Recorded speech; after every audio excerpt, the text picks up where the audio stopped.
Les seniors qui veulent rester chez eux sont à un moment donné obligés de demander aux voisins, aux amis, à la famille de régler les petits problèmes, les petits soucis du quotidien. C'est très simple, changer une ampoule, tondre le gazon, aller faire 2-3 petites courses. Toutes ces petites choses qui pénalisent l'autonomie des résidents dans leur maison le plus longtemps possible.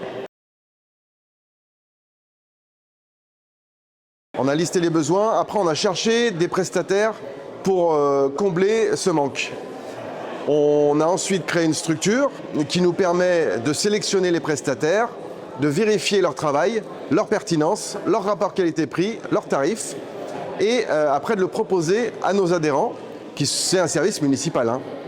On a embauché donc une personne qui coordonne tout ça, qui anime tout ça, et on a acheté un véhicule adapté pour le handicap et toutes les mobilités pour emmener les résidents à aller faire leurs courses au supermarché, au marché, aller rencontrer des amis.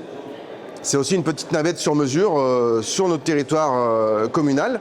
Et puis aussi, c'est des prestataires, des auto-entrepreneurs qui ont créé leur activité et qui vivent grâce à ça. On a créé tout un écosystème autour de ce service qui est en dehors du service traditionnel à la personne, qui est complémentaire. C'est une niche de service qui manquait pour un ensemble de dispositifs pour garder l'autonomie et rester chez soi. L'adhésion, c'est 10 € par an, c'est symbolique. Et après, on fait des tarifs qui sont vraiment très adaptés. Et puis, c'est les prestataires qui facturent directement leurs prestations aux bénéficiaires.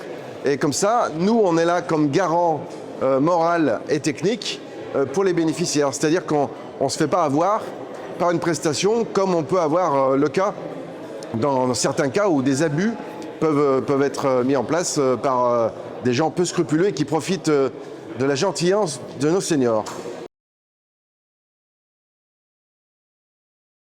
On a un écosystème local, très local, où on a justement créé des activités avec des jeunes ou des moins jeunes qui créent un service spécifique.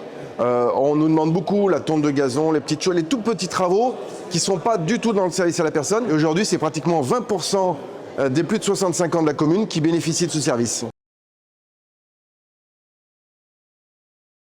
La difficulté, c'est de cibler, parce qu'on est sur du pratico-pratique, mais très local. On ne peut pas faire quelque chose d'universel.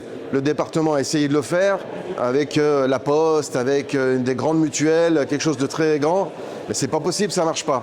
Il faut faire du sur-mesure, chirurgical, très ciblé. On peut apporter des idées, des solutions. Et puis on peut accompagner aussi les communes qui seraient intéressées de faire ça. J'ai déjà accompagné une dizaine de communes pour créer ça sur leur commune. Mais il faut vraiment les personnes référentes et construire le projet de façon globale. Mais c'est un vrai atout pour le service de proximité. Ouais.